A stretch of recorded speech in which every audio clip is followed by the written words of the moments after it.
If I haven't made it clear yet, I love Pokemon, and how can I not? Any game series that advocates 10-year-olds dropping out of school to go enslave monsters to fight in incredibly dangerous battles is my kind of game. I mean, those are just good morals. Wish my parents would have told me to forget about school and go capture creatures for a living.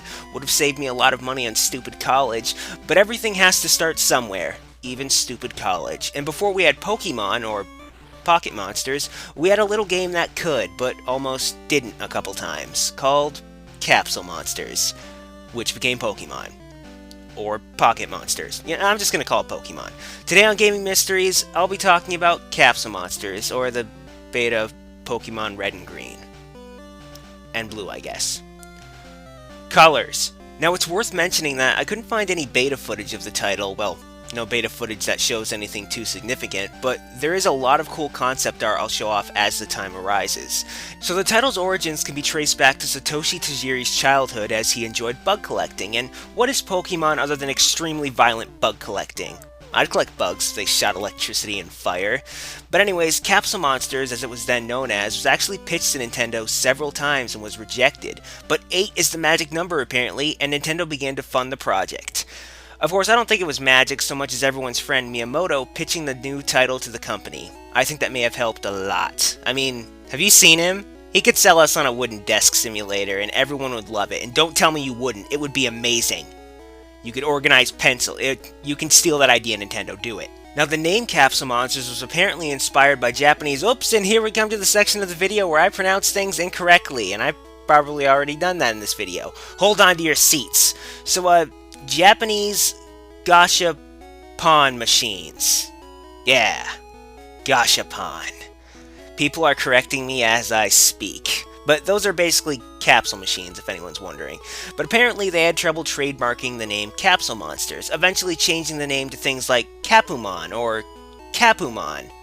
Great variation, by the way, I'm totally not being sarcastic. Of course, the game would eventually be known by us USA-ians by Pokemon. So development of the title started in 1990, year of my birth. Fun fact.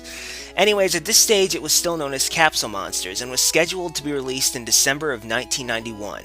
According to various sources, though, there were not enough funds to continue development, so Capsule Monsters was put on hold for some time.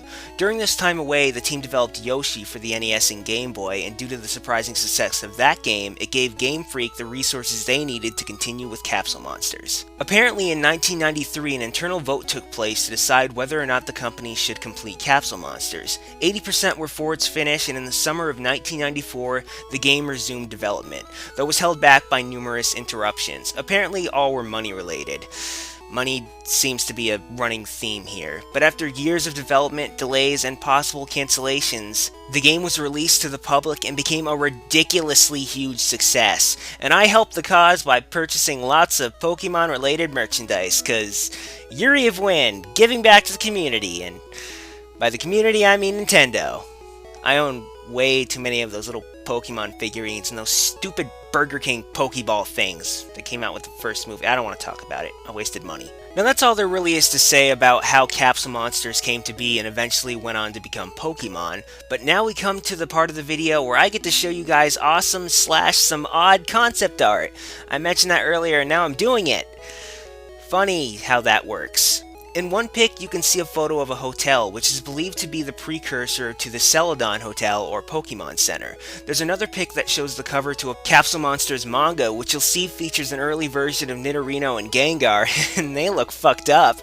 I mean, sorry, I just had to get that off my chest.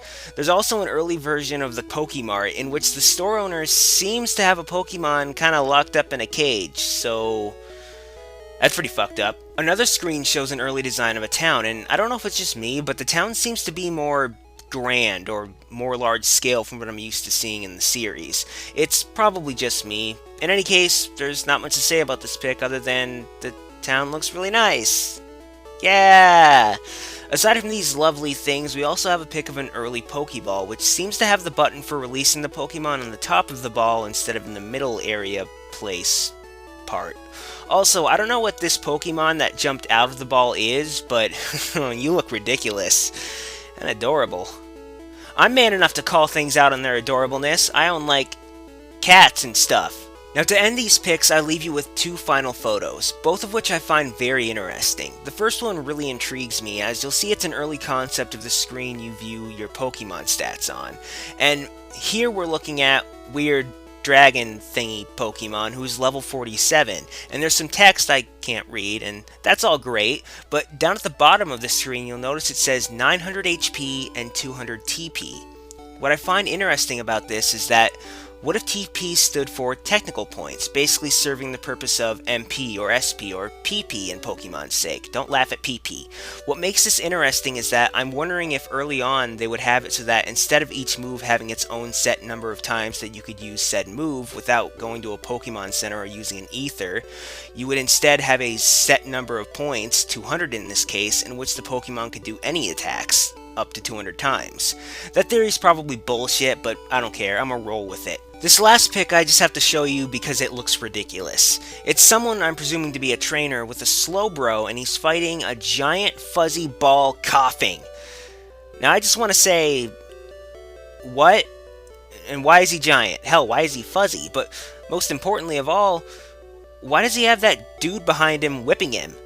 What the fuck was Capsule Monsters going to be about? Now by this point you're thinking I'm done, but screw that, let's keep going. I am giddy. You can thank Xanax for that, anti-anxiety medication. I love you, thank you doctor.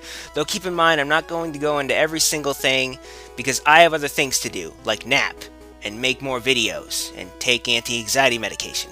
So allegedly, the original plans for Red and Green, or Blue, were to include not just a male player, but also a female player, but for whatever reason, she was left out. It's worth noting that she was later redesigned and reappeared in future Pokemon titles. Something I thought was really cool that you can, through the Mew glitch, battle Professor Oak, who has a full team of Pokemon consisting of a Tauros, Exeggutor, Arcanine, Gyarados, and the final form of the starter Pokemon not taken by either you or bitch, I mean Gary. I get their names mixed up all the time. Sometimes I call him Dix.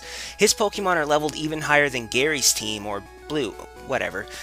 But this has led some to believe that Professor Oak was intended to be an opponent that you could face after beating the Elite Four and Gary, which would have been great because then I could have crushed Gary's hopes and dreams and then shoved the Pokedex right in Professor Oak's face.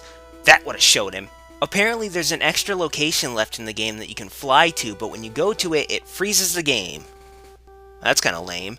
There was apparently also an item called the Pokedex, which would allow you to use your Pokedex in battle, though it would cause graphical glitches, so that's kinda lame. There's also an unused trainer class called the Chief. Wrong one. That wasn't even a good joke. This class has the same character sprite as the Scientist, but was removed for, I don't know. But the two most interesting unused things in the game that I found is that, one, apparently all of the game's badges share a name with a hidden item within the game, suggesting that the badges were originally going to be items that the player could use. Apparently the Boulder and Cascade badges were the only ones that did anything in battle, though. They allowed the player to both throw bait and rocks, and outside of battle, after the throwing animation, the music apparently changed to a loop of Professor Oak's good Pokemon jingle. Odd. The second interesting thing is an item called question mark, question mark, question mark, question mark, question mark. I know, thrilling name.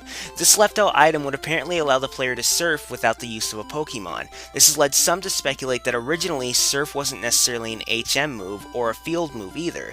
Some have said that it's possible that Nintendo originally planned for you to be able to surf without the use of a Pokemon, like how you use a bike for example, only with a boat, or a surfboard, or some other aquatic device. Which would have been cool because then you could have had an extra move slot for your Pokemon open, unless you had an HM slave, at which point it doesn't really matter, I guess. And now, to end this off with a bang, I present to you prototype names of the first generation Pokemon compared to their American and Japanese counterparts. And no, I'm not doing them all, just the ones I thought were really cool. First we have Scyther, who in Japan is known as Strike, but in his prototype form he was known as Strike, with a Y. I can barely contain the creativity held within that name. Next we have two Pokemon I kinda hate. Jigglypuff, who in Japan is known as Purin, but in the prototype was known as Pudding. But they didn't stop there because Wigglytuff's prototype name was Custard. Pudding and Custard. Hell yeah. On a more sad note, Cubone, whose Japanese name is, oh, here we go, Kara, was originally intended to be named Orphan. Yeah. That's sad. But on a more happy note, Lapras, Japanese name Laples, was going to be named Ness. And I love Earthbound, you guys. So that's rad. Another name I enjoyed was that of Arbux. His Japanese name is Arbuk, but his prototype name was Nagasp, which sounds stupid, but my username is Yuriofwind, so it's not like I can talk. Of course, my favorite has to be Tentacruel. Cool Pokemon, very underrated. Japanese name is, here we go again, Doku Courage. Yeah, that sounds nice. I know I messed that up. But his prototype name is without a doubt the greatest prototype name ever. Man-O-War. Yes, I know. That is the most badass Pokemon name ever created. Well, next to Pudding, that is, because, you know, pudding. Who doesn't love pudding? But that's Capsule Monsters, the early version of Pokemon Red, Blue, Green, and all the other colors of the rainbow that I can't see because I'm colorblind, damn it! Overall, I feel the changes they made were for the better. They cleaned things up, which developers tend to do, and put out a set of amazing, solid games, and continue to do so even today. Yes, of course, Man-O-War will be missed. My hat's off to you. I don't wear hats, but we'll survive somehow. Now, if you'll excuse me, I'm off to gleefully await the next Pokemon game by hiding in Nintendo's basement.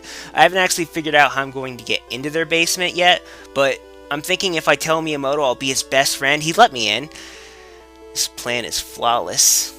And this has been Gaming Mysteries. Thanks for watching.